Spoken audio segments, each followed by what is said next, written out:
In this week's episode of Bleach the 1000-Year Blood War arc, the battle against Quilge OP takes a dramatic turn for the worse.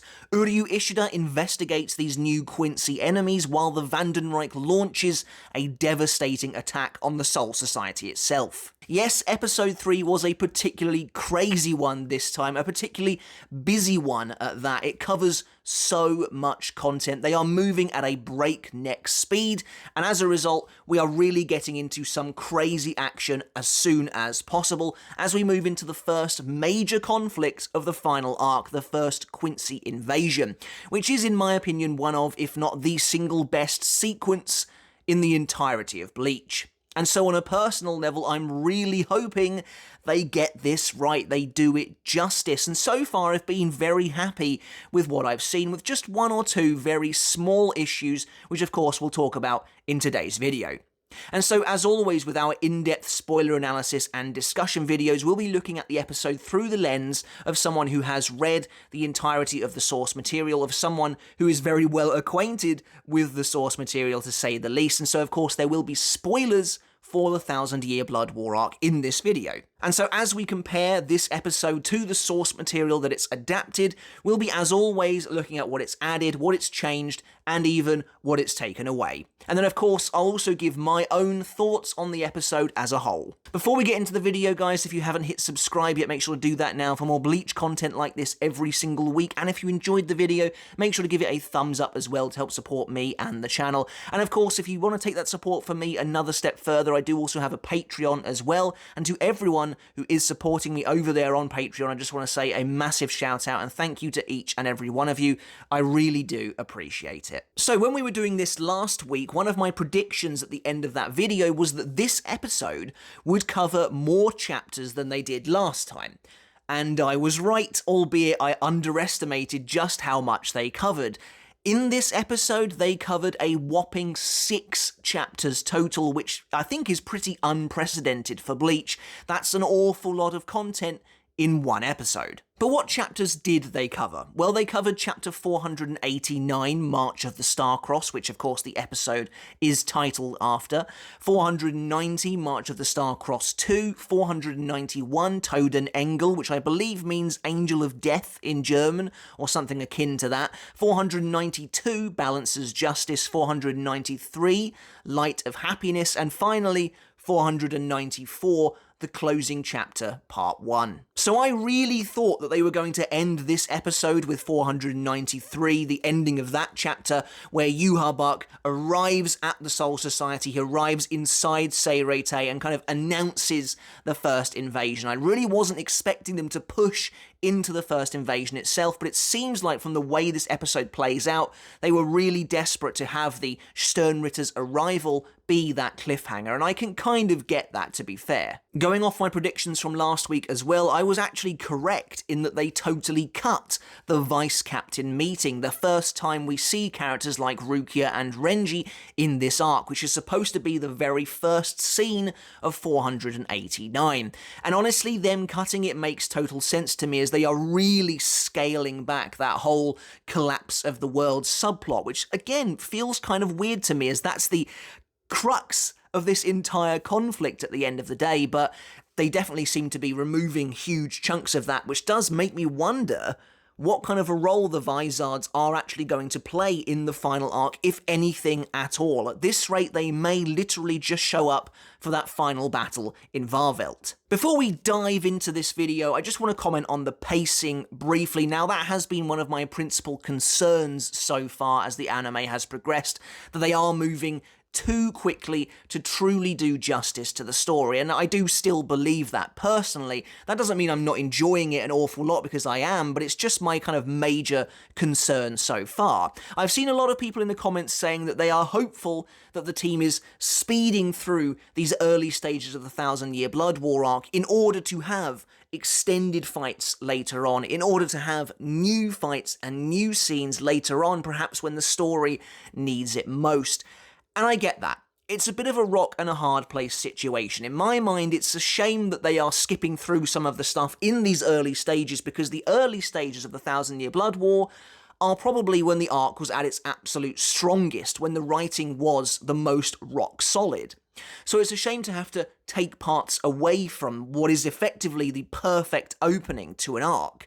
But I get it at the same time because the later stages of the arc are not quite as strong, are not quite as cohesive, and so if they do need to add new stuff there to flesh it out, to make it more concrete, I'm all for that, and I just really hope that if that is what they're doing, it really comes to fruition. And so the episode begins with a direct continuation of chapter 488, moving into 489, skipping over that vice captain's meeting. Now, I don't really have a problem with this because I thought the ending of episode 2 was brilliantly done, and I wanted to see the continuation of that conflict against Quilge. Quilge knows who Ichigo is already, but here Ichigo doesn't question that at all, whereas in the manga he mentions that Ebon knew who he was, so it makes sense that the rest of them do as well. So again, no acknowledgement of Ebon from Ichigo whatsoever. Luckily, one of the concepts they have decided to keep is that of the special war potentials, which again I'm really happy about.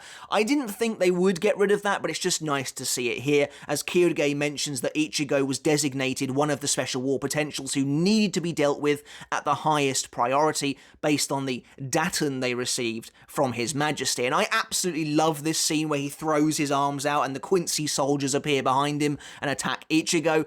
This moment is basically shot for shot straight from the source material, and I think they handle it really well here.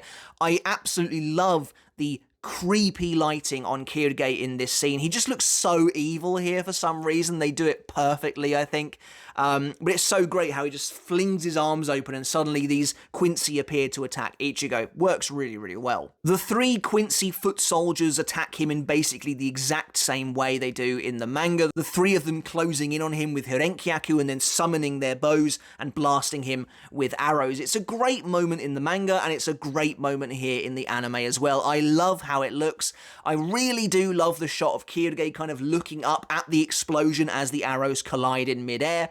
Really awesome stuff. And just like he does in the source material, Ichigo realizes these guys are using Hirenkyaku just before they summon their Quincy bows, just before they reveal their Quincy crosses, and so at this point Ichigo has a pretty good idea of who he's up against. However, Ichigo still asks Quilge for actual confirmation, and he reveals the truth in, again, basically the exact same way he does in the manga, drawing his saber, pointing it at Ichigo as his bow kind of extends from the edge of the blade itself, and he confirms that yes, we are Quincy. I did think it was a little unnatural looking in the anime. When he draws his saber and he points it at Ichigo, there is nothing there, and then suddenly on the next shot, his entire bow is just on the side. I thought we might at least see it appear, but other than that, I thought the scene was really well handled, and that shot of him looking up at Ichigo is really dynamic, the angle is great, and just overall really well adapted. And I just want to say before we continue that I think Quilge OP has been handled for the most part with near perfection in the anime. I absolutely love how he looks, he's drawn so incredibly well, and that is one of the biggest compliments I can continue to levy against the anime, is that the majority of these close-up face shots look absolutely fantastic. As expected, as I said last week, the captain's meeting from 488 is now continued from where we left off last time. And so this kind of messes with the structure quite a bit, because although I mentioned earlier what chapters this episode is covering, it's also technically covering 488 again,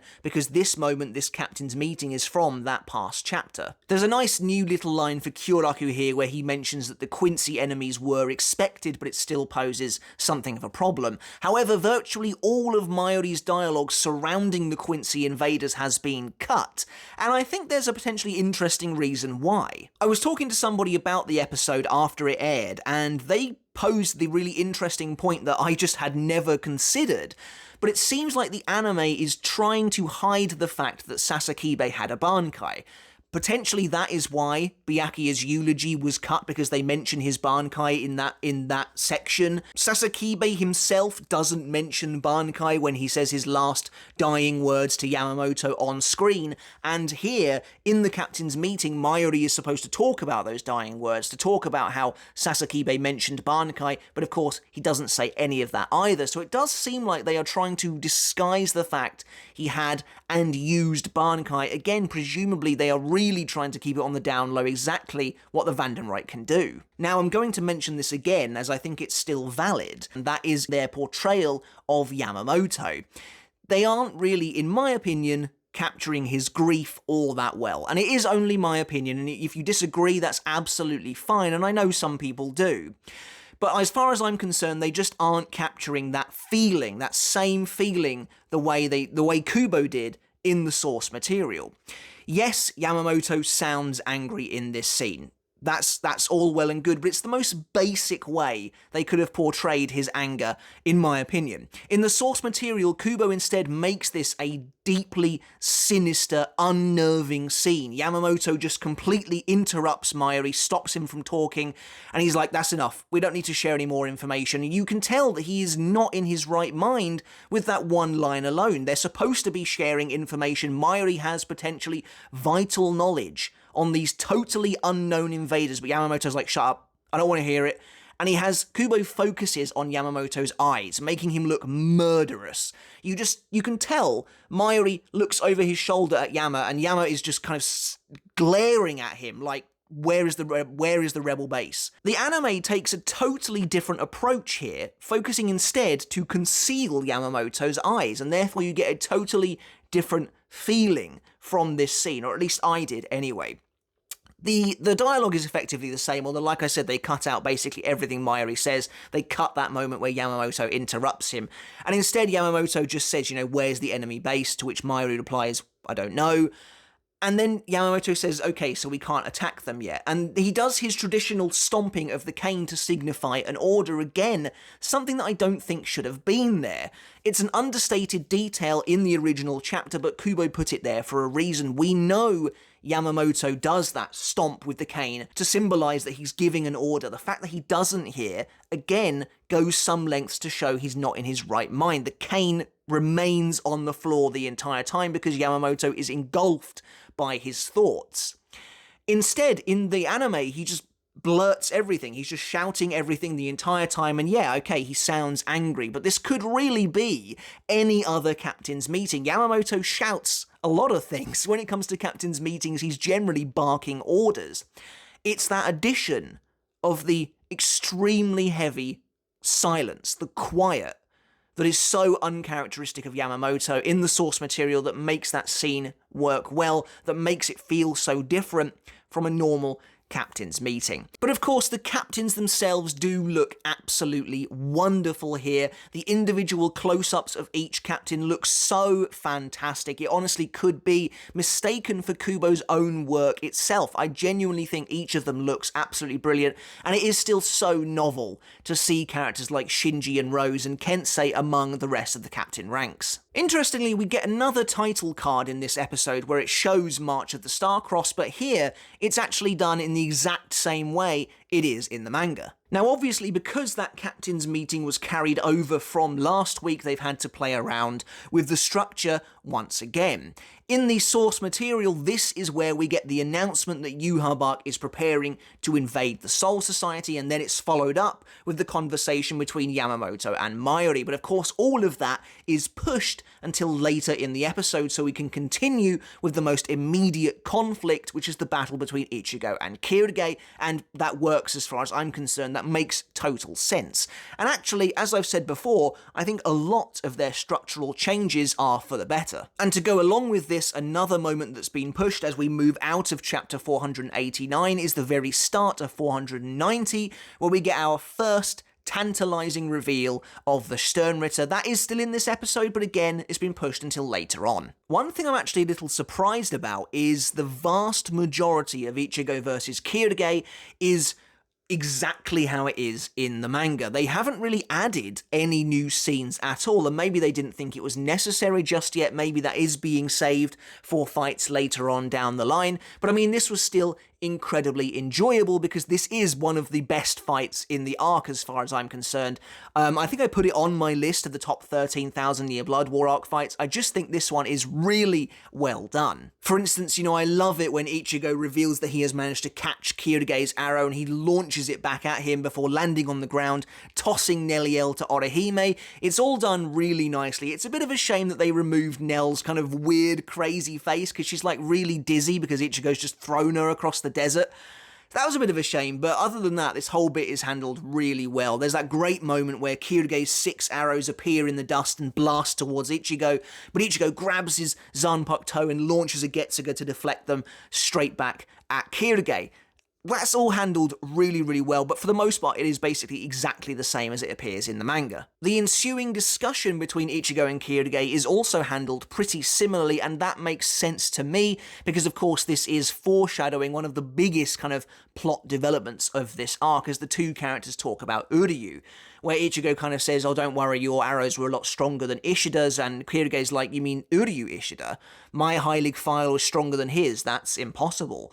And it's obviously this really, like, sinister moment, this really kind of strange moment, and Ichigo's like, what are you talking about? And Kyoruge says, oh, you know, I've said too much, silence is golden, all this sort of thing, which is just another great moment. But thankfully, him activating his holy form, his Vollständig, is basically identical to how it is in the manga, which I'm so happy about, because this is a great reveal and an awesome transformation. In many ways, this actually is probably better than it is in the source material, because you do get that extra dynamism of the lighting, of the music, of the colours, of everything happening. For something flashy like this, for a big showcase moment like this, it's handled really, really well. One of the only real differences here is that the moment Kyoruge does activate his Vollständig, and I just think it's so well done, the way his eye widens maniacally when he says, you might know our power, the Quincy let still, and then that towering pillar of blue light erupts from the ground.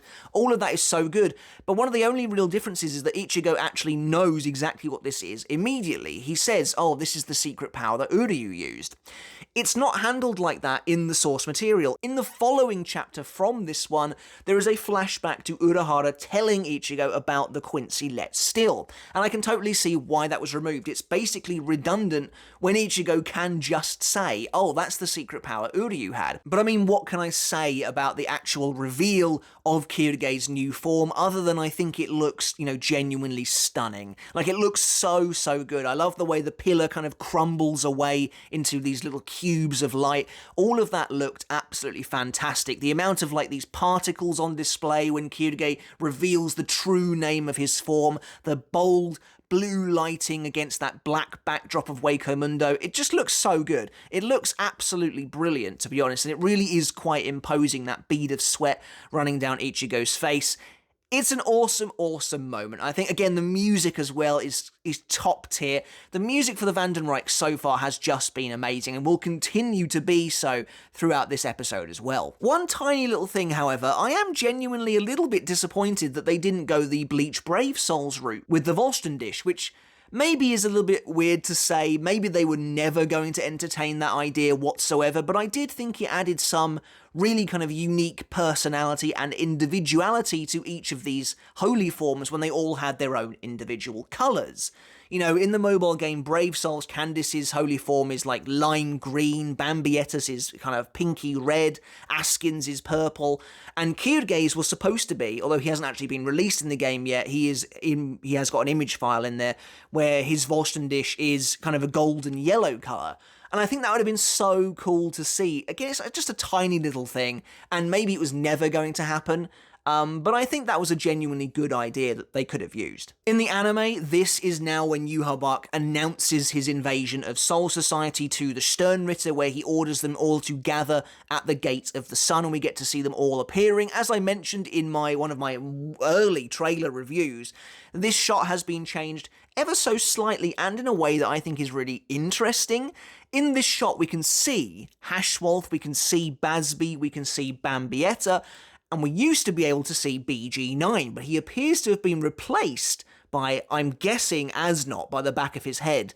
I mean, it could be anyone with long black hair, but that's probably going to be Az. It's just funny to me that they took out BG9 and replaced him with someone else, presumably someone they know to be more popular, but I mean, it doesn't really matter when all you can see is the back of their heads anyway, so I thought that was kind of weird, but just an interesting small detail. Another thing they've removed is that small shot of the weird communications Quincy, which again is not a big loss, but I always thought they were really kind of interesting. We never see them again, but they're these Quincy who literally just seem to be all about comms. You know, they're the ones who deliver the report to Yuha. They have like their own little like radio station. I always thought that was really cool, but we never see them again, so they're not exactly important. In the anime, we move into chapter 491, and here they've taken away Orihime kind of musing, kind of wondering about Kyoge's power, how it actually works, about the fact that she can't sense any Reiatsu coming off of him, and then later on, they also remove the moment where she talks about how, oh yeah, Quincy's absorb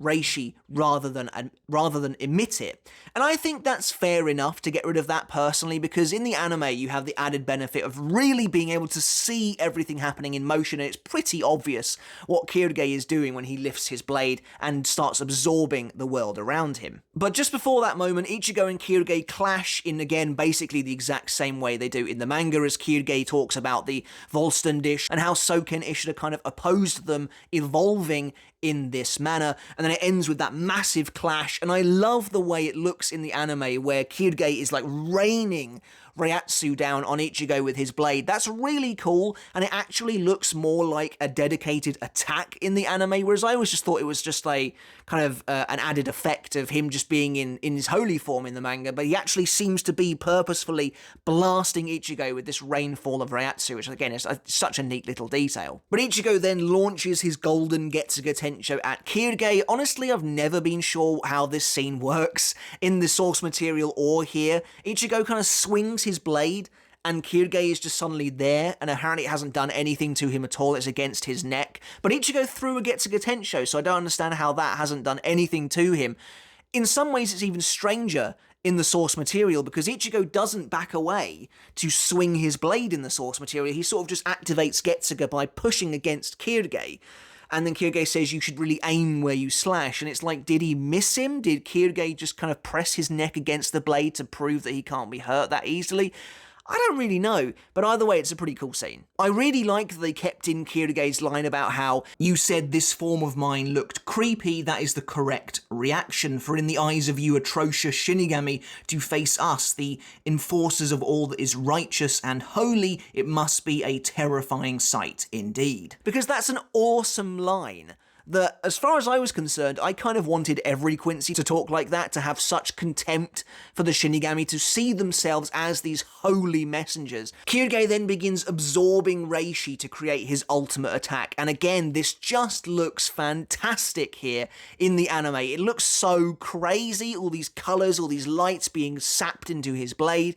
Honestly, I really like how it looks in the source material as well. I think both mediums work here, but there's no denying this is a really dynamic and genuinely pretty impressive looking moment during the battle. It's awesome because this is really the first time we've ever seen a Quincy going all out since Uryu in the Soul Society arc, and of course the addition of motion really makes it look more effective, the way he is absorbing the energy of the land around him. It's really well done. We of course hear the name of his Vollständig, Piskiel. I wish they would take the time to name all of the holy forms, but I don't think they're going to do that. But then of course this is the arrival of Ion, a wonderful little angle here of his massive fist coming in behind Kyoge to shatter his attack and then punch him square in the face. That is really awesome. Also, it's pretty impressive that Kyoge takes a punch from Ion straight to his jaw and kind of comes out of it mostly okay. It is a shame that a somewhat tender moment with Ion at the start of chapter 492 was actually cut here, where he seems to be looking at the Tre Bestia to make sure they're alright, feeling some kind of concern for them. It was an intriguing moment that was added in to deliver some semblance of humanity to one of the most empty, strange and alien creatures in the entire series, and I liked it, but it was cut here, unfortunately. And it's also a shame that Apache's line to Ichigo about how the Shinigami are no longer their enemy, so get out of the way if you don't want to be killed, was also removed, because again, I know you can see it happening, But it was a nice little moment that really kind of brought to the forefront how, yeah, we're not enemies anymore, the plot has progressed, the world has moved on to a new conflict. It's a tiny little line, but I would have liked to have seen it. However, I don't think anyone is really complaining about what has replaced some elements of this scene. It does seem like some of Ion's fight was removed in order to facilitate these brand new anime-only sequences with Uryu and his father Ryuken, which I think are so brilliant to see. They are wonderful, in many ways they are necessary. These are the exact new plot beats that I am really hoping we do get a bit more of in the future. It just makes perfect sense that Uryu would put 2 and 2 together. He would realise that something is going on, it seems to involve the Quincy, and he would go looking for answers. In many cases, Uryu is asking the questions that we, the audience, have. He says to Ryuken, "I'm the last Quincy, how is this possible? There should be no one else but the 2 of us," and that is a major question that the audience had at this point in the story. We then get almost the entire scene with Yuki, Shino, and Kajamaru from Balancer's Justice, chapter 492. I'm a little surprised it's so intact, to be honest. One of my major predictions from last week was that they would remove a good chunk of this scene, but while they did trim down the conversation a little bit, mostly keeping it to the bare essentials of the Shinigami Quincy conflict, they kind of kept it more intact than I thought they would. But I have to say, it looks beautiful. This is kind of how I wanted the entire series to look, this kind of colour scheme. No thick hue laden over the top of it. I get, like I said before, what they're going for in places like Waco Mundo, but I do sometimes think it's a bit much, and this is kind of how I wanted the majority of it to look. This is now interspersed with more of this brand new Uryu content. I think the way it is showcased is a little bit weird. Having Kajamaru's narration happen over the top of Uryu looking through this mysterious Quincy Bible, learning the truth, makes it seem like what Uryu is learning is what Kajamaru is telling Yuki and Shino, but we know that's not true.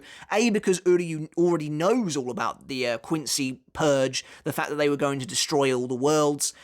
Instead, what Uryu is finding out about is literally about the Vandenreich, about Yuha and even about the truth regarding his mother. But you know, these new moments with Uryu are so greatly appreciated. As a Quincy, along with his father, Uryu always should have played a much bigger role in this arc than he did, on a much more personal level, and this is exactly the sort of thing I want to see more of. I'm really excited to see where they take Uryu in the future. It is strange though, I do feel kind of sorry for the anime writers a little bit, because although they obviously want to include these moments for Uryu, because it is technically still anime only, they can't really add anything of consequence, anything that isn't revealed yet at this part in the story, so they kind of just have to give us a heads up that Uryu is involved while having these scenes that don't really contribute anything to the actual movement of the plot, while only dropping the most cryptic of hints. Uryu just mentions his mother briefly, which is about the only real thing we take away from this.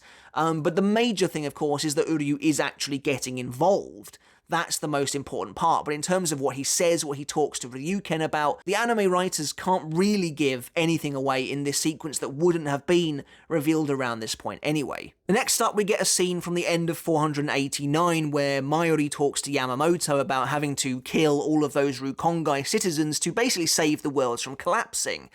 And again, this is a great scene, it's handled pretty well. It does seem like they have isolated this whole tearing of the world subplot literally down to this moment and the moment in episode 1 with Ikkaku and Yumichika.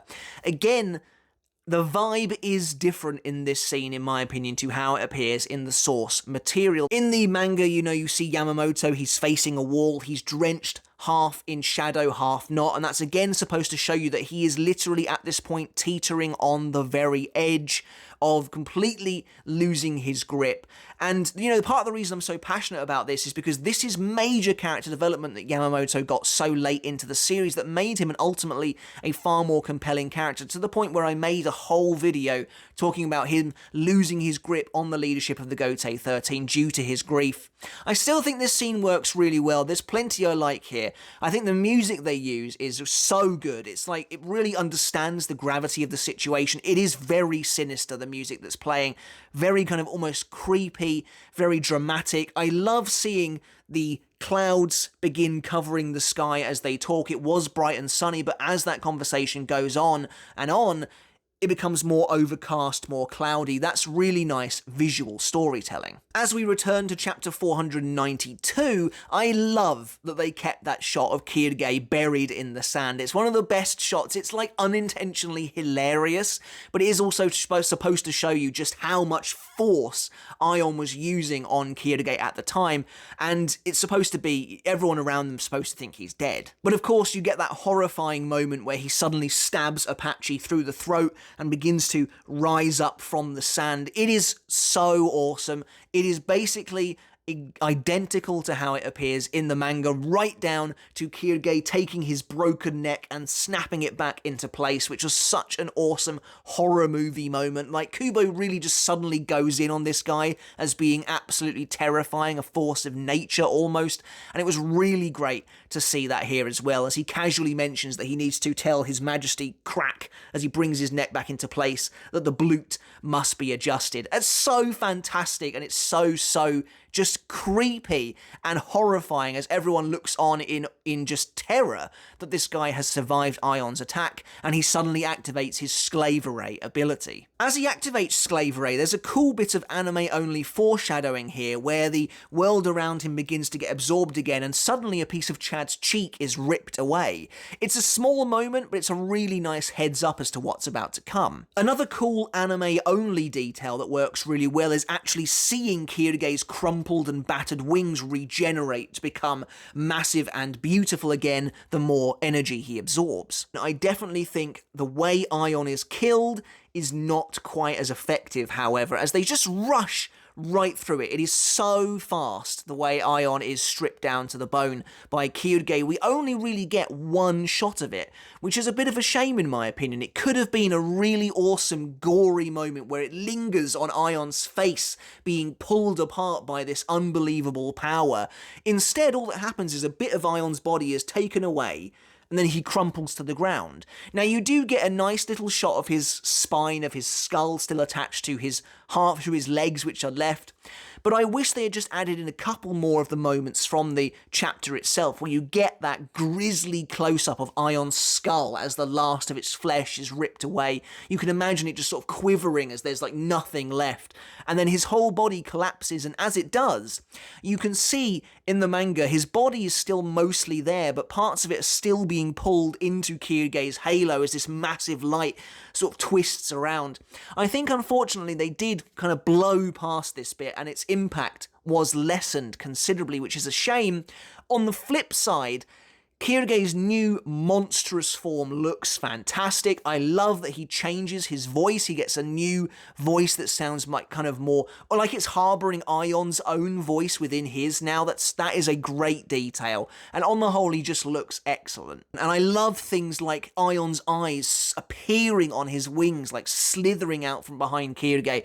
They go all in on making him terrifying in this episode. There's another cut scene here, however, where Mila Rose and Sun Sun grab Apache and make a run for it, heading straight for Chad and Orihime and protecting them by disguising them with Sun Sun's Muda ability, which basically she splits in half. She like sheds her own skin and uses it to create this invisible dome. It's an awesome moment, and it only gets better as well when Quilge appears behind them and he says, you know, that was a good idea, but you failed to take into account the difference in our power. And again, speaking of horror movie, this sequence looked so awesome in the source material. He was looming behind Sun Sun, his face looking like a gaunt skull as he just drains her energy, and she looks absolutely horrified. And unfortunately, none of that happens here at all. They get straight down to business. You still get that same sense of desperation when he begins to absorb everyone's bodies. You know, Mila Rose's face starts to peel apart. They begin collapsing to the floor. It is desperate, and it is really cool. And actually, it's awesome as well. You get to see just the whole of Hueco Mundo being dragged into Quilge, and he feels more powerful than he ever has done before, and you do get that sense of desperation as Orihime's body begins to break down, Nell's body begins to break down. What I love here are the little character moments. I absolutely love the way they added into the anime Orihime attempting to desperately shield the unconscious Lowly and Menoli. That's so in character for her, and the same goes for Chad when he rushes in to try and shield Orihime, but their bodies are just being broken down regardless. Now, it actually feels like there is a bit of potential censorship here. Not only the fact that we don't really get to see Ion die, but the fact that when Kyuuge begins to strip their bodies of flesh, when their bodies break away, all it kind of leaves is like this blue glow, which I think does look effective, and the actual animation of their hands and their faces breaking down is really awesome to say nonetheless. But in the source material, when he pulls apart their bodies, it's just that. Their blood comes out, their skin is literally being peeled off. So that kind of feels like maybe it's censorship, or it could just literally be a stylistic choice. Either way, it did look awesome. The animation where Ichigo arrives shatters Kyuuge's halo, and then Kyuuge turns and they clash is fantastic. Like, it's so fluid, it looks amazing. I love the sense of power when Ichigo's Black Getsuga just destroys the halo and he leaps into the air behind him. It is so good. The way we get that dramatic sweeping close-up of Kyuuge's face as he spins around, locks blades, and a massive explosion goes off behind them. Like, it's just, that sort of thing is really awesome and looks fantastic. It's a bit of a shame. Again, just another one of these tiny little nitpicky details, but it's a bit of a shame that when Kyuuge turns to look at Ichigo, the bars of his eyes are supposed to turn inwards to show that he has essentially prison bars for eyes now. It's not just that he has lines on his eyes are actually supposed to be bars. And you can't really tell that in the anime, because when he turns around, his eyes just look exactly the same. After this clash, this is when we now go back to chapter 490, the end of this chapter, where we get the comedic moment between Kisuke, Pesce, and Dondachaka, when Kisuke suddenly senses that something is afoot in the Soul Society. And this makes sense. I think this structural change works really well to swap this around, to have it here when we're about to witness the invasion itself. And we then get our last scene of Uryu where he talks to Ryuken about the stuff he's learned in the diary. Presumably it's Soken talking about Katagiri, talking about the Vandenreich as a whole. All of this is super fascinating, and it kind of makes me wonder what Soken actually wrote in there. There was a theory running around for a while that Soken was actually a member of the Vandenreich, which actually in many ways would make sense. Presumably he's had conversations with them at some point as he rejected their evolution. And so Ryuken must know all about this, and I think that it's so promising that the anime seems to know what plot beats were missing and what plot beats need to be included. So I'm very happy to see that. Ryuken is being his usual standoffish self, where he's basically just not helping at all. I get it. I get him wanting Uryu to stay out of this, probably out of fear for what Yhwach could do, the same as what happened to his wife. I do wonder if the next time we see Uryu, will he be approached by Hashwolf, because they're supposed to see each other. Hashwolf brings Uryu to Yhwach, so I do wonder if that's the next time we'll see him. We then return to the Soul Society for the end of chapter 493, where Kajimaru and the others are all positioned, they're all stationed by one of the gates, just in case the Vandenreich invade. There's a nice moment here where Kajimaru actually explicitly says that the 11th Division has been placed outside the gate in case that is where the Vandenreich attack them from. They do unfortunately cut the scene of Yhwach and kind of announcing the arrival of the Vandenreich, which I think is again a bit of a shame. It's an awesome moment that people really like. It's a great moment for the main villain because it shows that he is ready and willing to be on the front lines. He is the first one there, and that is so cool that he is just floating above them all, and he's like, that sounds like a logical conclusion that we'd attack from the gates. Instead, what we get is a pillar of fire immediately explodes behind Kajimaru, again, kind of like it does in the source material itself. I was a little bit confused by what happens next. I might be wrong. My immediate thought was that the bodies raining from the sky were the 11th Division being flung over the gate, which would have been really awesome, but actually what I think is going on here is it's actually just the Shinigami who were standing next to Kajimaru and then have been tossed up in the air by this pillar of flame. I'm presuming anyway. However, if it is supposed to be the Shinigami outside guarding the gate being flung over it, that is a really cool and bleak visual. But there is one chapter left to talk about. The episode moves into chapter 494, which when I was watching it, I didn't expect at all. I thought that the end of 493 was a nice, natural cliffhanger, and I've got to be honest with you, I just don't think it needed to be here at all. And as a result, I think the chapter actually suffers a little bit because of it. Now, perhaps if you're an anime-only viewer, this doesn't matter at all. You enjoy seeing the Quincy suddenly arrive and decimate the Soul Society, and I totally get that. And it really feels like, to me, they were desperate to end this episode with the arrival of the Sternritter, which of course, again, makes total sense. 494, however, is one of the best chapters in the entire series, is highly regarded as one of the greatest chapters of all time, and they speed through it in 2 minutes. It is literally 2 minutes long in the anime.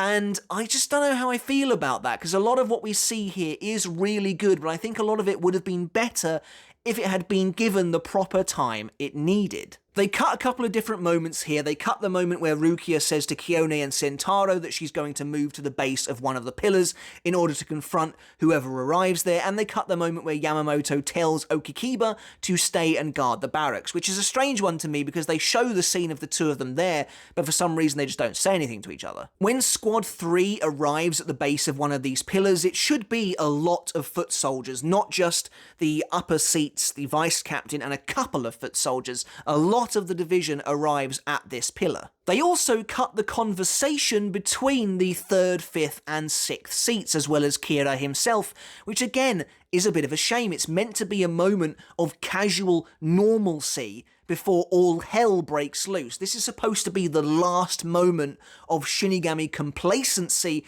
before they are absolutely devastated. You know, the 5th seat says something like, oh, I'm getting bored waiting for these idiots to come out. The 6th seat is not taking it seriously. He turns to him and says, maybe you'll yawn and bite your tongue off.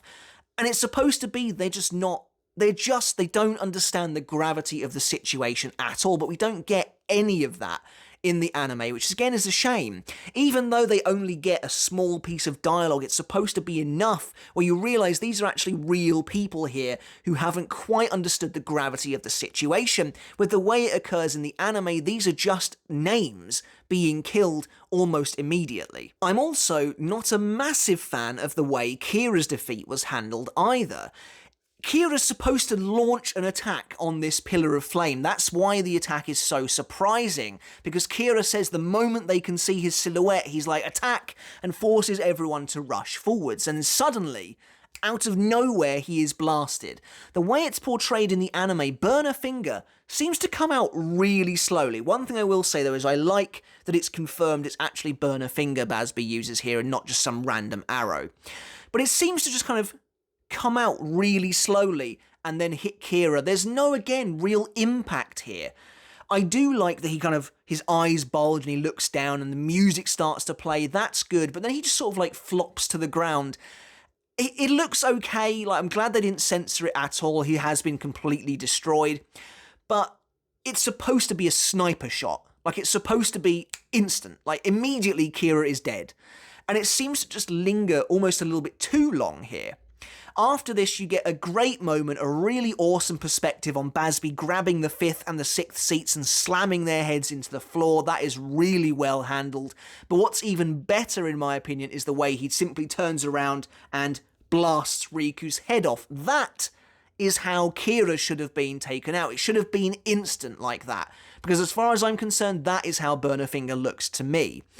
So I think that part is really good. Everything is really good here, apart from what happens to Kira, which I just didn't think had the oomph or the impact that it actually deserved. It's supposed to be a shock factor moment, so they should make it one.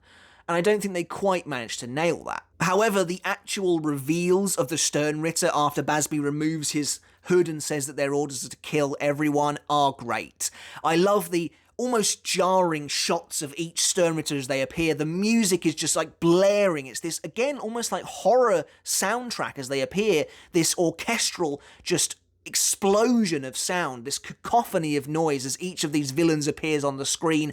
Basby, Driscoll, Robert, Bambietta, Asnot, Askin is there as well, which is so awesome, you know, getting that confirmation that he was that one under the hood. I mean, of course he had to be in the end, but really cool to see him. And then, of course, the episode ends with much the same way as 494 ends in the source material, with Hashwolf revealing himself and saying that the Sternritter will purge all of you, and we get a few shots of the different Shinigami about to meet their fate. It's a really cool ending. I just think it could have been saved for next week. I think they could have ended on 493 and then given this moment the kind of time it deserved to really breathe. I think we could have stewed on Yhwach announcing their arrival for a week, and it would have really made the actual invasion that much more impactful, rather than just kind of sticking it at the end of this episode. Now, one thing they have cut, at least so far, is the very last page of 494, where the research and the development division talks about how many people have already died, and Akon says, this is impossible. But I actually think we might see that, and I'll talk about that in my predictions. At the end of the credits, there's a brand new poem for Toshiro Hitsugaya, which is a lovely little detail. It seems like whenever an episode is named after a volume, they will use the actual volume poem, but outside of that, it appears like they're going to create new poems for the characters, which is a lovely little extra piece of effort that they didn't need to do. Hitsugaya, a little bit random, especially since he doesn't even say anything in this episode, but his new poem is really good, nonetheless. His new poem is as follows: "A frost-bitten world turns to fire, a shadow of a wing remains. I try and try again, a shadow of a wing." I love it, it's so good, and it seems to be referencing a couple of little things. A frostbitten world turns to fire could be a reference to him eventually getting absolutely destroyed by Basby and the heat later on.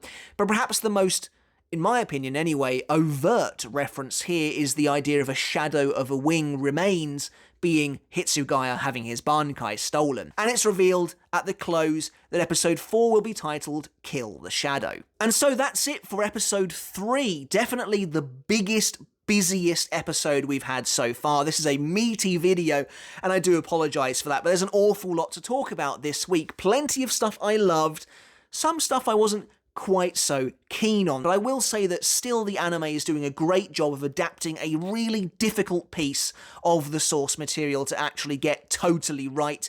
It should feel extremely urgent, it should be bleak, it should be dour, and I think for the most part they are nailing it. It is so good to see it still looking uncensored, still looking brutal and bloody. The artwork still looks amazing. Those close-up character faces are wonderful. You only have to look at that captain's meeting early on to see just how much care is being put into the line art itself. And so, some predictions for next week. I am very excited and nervous for episode 4. We are now fully into the first invasion, and this is, as far as I'm concerned, one of the best sequences in all of Bleach, so I really hope they get it right. My guess is that they will cover chapters 495 through to 499, with the end of the episode being the Garganta closing around Ichigo after he is trapped by Quilge OP's jail. I don't know if they will go quite as far as to show Quilge being killed or not next week. They might do, in which case next week will probably end with the sword being pointed at Kisuke, but I'm not entirely sure. They might save that for the episode after. But yeah, there is so much to be excited about for next week, and I already can't wait to see it. We will be introduced, of course, to the likes of Sternritter's Asnot, Master Masculine, Bambietta Bastabine, Robert Akutrone. I cannot wait. Maybe we will see who Ukitake was facing off against. Is it Askin Naklavar, or maybe we won't see it, I don't know. But I am so ready to get these new characters introduced. Of course, Kyoraku as well is also going to lose his eye next week. There's going to be loads of crazy stuff. Probably the bulk of the episode will be centered around, of course, the Bankai being stolen, hence the fact it's called Kill the Shadow. It definitely seems to me like that will be the kind of tentpole event of next week. I actually think the start of next week will be the last page of 494, where the research and development department kind of reports on this initial wave of deaths, which will then transition nicely nicely into the start of 495, where we get our scene with Rose and Nanana. Rose and Nanana are not exactly that popular, so I could see their conversation being trimmed down a little bit. Speaking of other cuts, I could see them potentially just totally cutting the scene where the 13th Division is wailing over the death of Kajamaru, and Hashwolf kind of says, you know, what should I do about this lot? And Yuha says, you know, you can just let them live if you want. I could see them just getting rid of that entirely. I still think the scene where Kajamaru dies will still be in it, though, as that's one of Hashwolf's earliest, biggest moments. But I do think the Bankai stealing will be the main focus, and that will probably be mostly untouched. Regarding the stuff in Waco Mundo, because we will go back there next episode, I can see them again cutting most of the conversation between Akon and Kisuke over the phone, and instead having their conversation begin and then literally just having Kisuke arrive to rescue Ichigo. Either way, we've not got too long to wait to find out for episode 4, Kill the Shadow. But that's it for this video, guys. I really hope you enjoyed it. Thanks for sticking with it all the way through to the very end. I really did like episode 3, but it was also definitely the most uneven for me so far. But really, the action is here. The battles are coming. I'm hoping if they are skipping over a couple of things now, if they are doing things quite quickly here, that will leave us some time for plenty of extended battle sequences in the first invasion. That's what I'm really hoping for. Alright guys, but until next time, make sure to hit subscribe if you haven't done already. Let me know your favourite moment from the episode in the comments below. I'd love to hear it. But until next time, guys, I'll catch you later. I'll see you then.